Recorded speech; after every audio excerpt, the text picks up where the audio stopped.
This is The Opinions, a show that brings you a mix of voices from New York Times Opinion. You've heard the news. Here's what to make of it.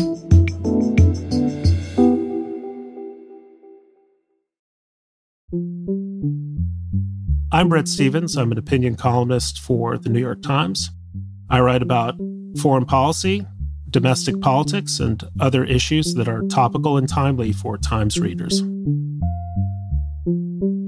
Since President-elect Trump named Matt Gaetz as his choice for Attorney General, I've been thinking about the place of deviancy in American politics, and I've been thinking about an old essay by the late Senator scholar Daniel Patrick Moynihan and how it remains relevant today. Here is my essay, defining deviancy down and down and down. It's been a little more than 3 decades since Daniel Patrick Moynihan published his famous essay on defining deviancy down. Every society, the senator scholar from New York argued, could afford to penalize only a certain amount of behavior it deemed, quote-unquote, deviant. As the stock of such behavior increased, whether in the form of out-of-wedlock births or mentally ill people living outdoors or violence in urban streets, society would most easily adapt not by cracking down, but instead by normalizing what used to be considered unacceptable, immoral, or outrageous.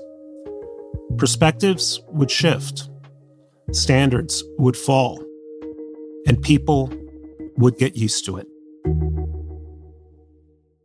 Moynihan's great example was the St. Valentine's Day Massacre in Chicago, in which 4 gangsters killed 7 gangsters.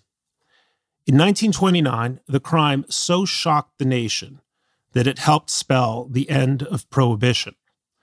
By the early 1990s, that sort of episode would barely rate a story in the inside pages of a newspaper. If Moynihan were writing his essay today, he might have added a section about politics.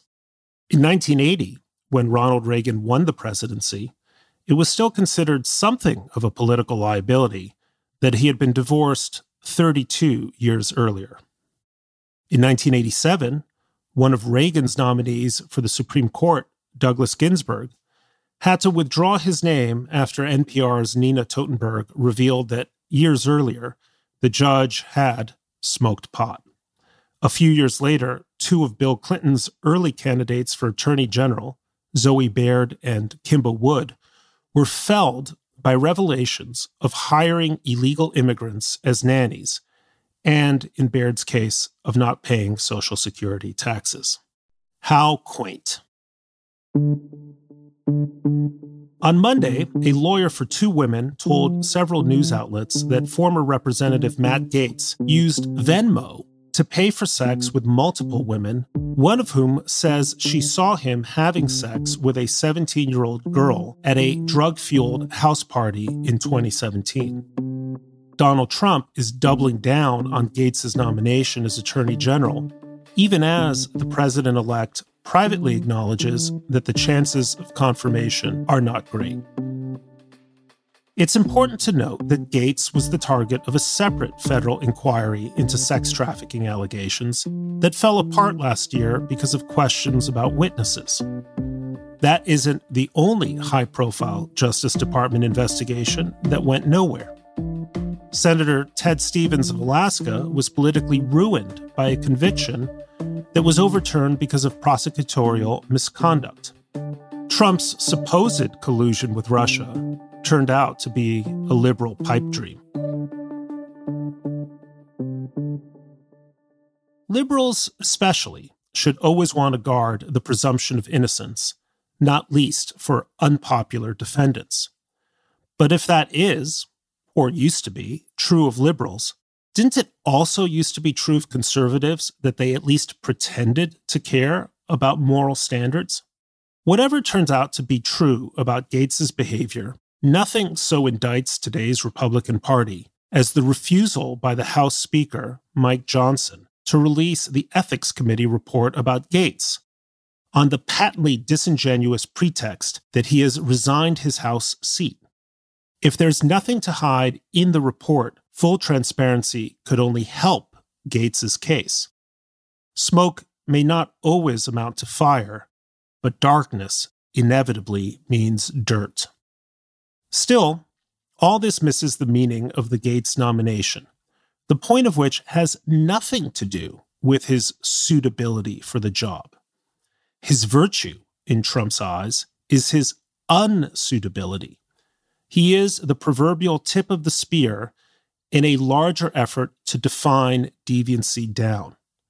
If someone accused of statutory rape can be Attorney General, anything else is possible.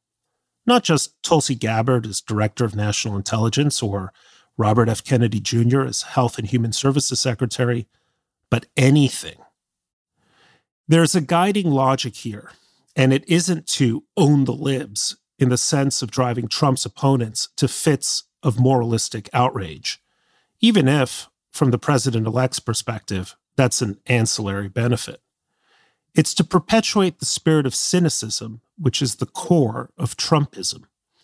If truth has no currency, you cannot use it.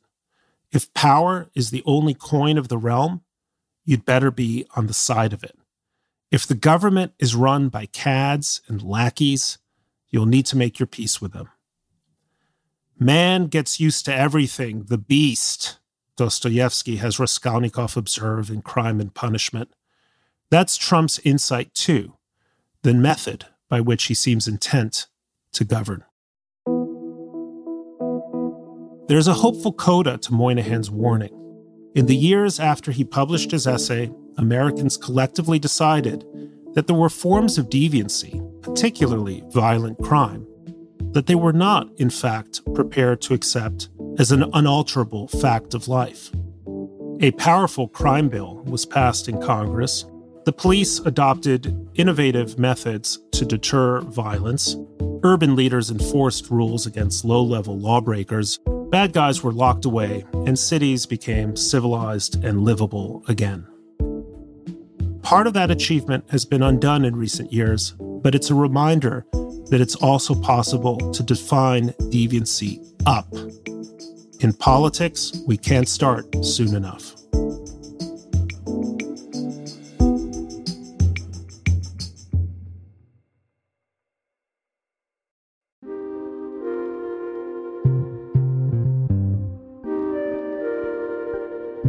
If you like this show, follow it on Spotify, Apple, or wherever you get your podcasts. This show is produced by Derek Arthur, Sophia Alvarez-Boyd, Vishaka Durba, Phoebe Lett, Christina Samuelewski, and Jillian Weinberger. It's edited by Kari Pitkin, Allison Bruzek, and Annie Rose Strasser. Engineering, mixing, and original music by Isaac Jones, Sonia Herrero, Pat McCusker, Carol Saburo, and Afim Shapiro. Additional music by Amin Sahota. The fact-check team is Kate Sinclair, Mary Marge Locker, and Michelle Harris. Audience strategy by Shannon Busta, Christina Samuelewski, and Adrian Rivera. The executive producer of Times Opinion Audio is Annie Rose Dresser.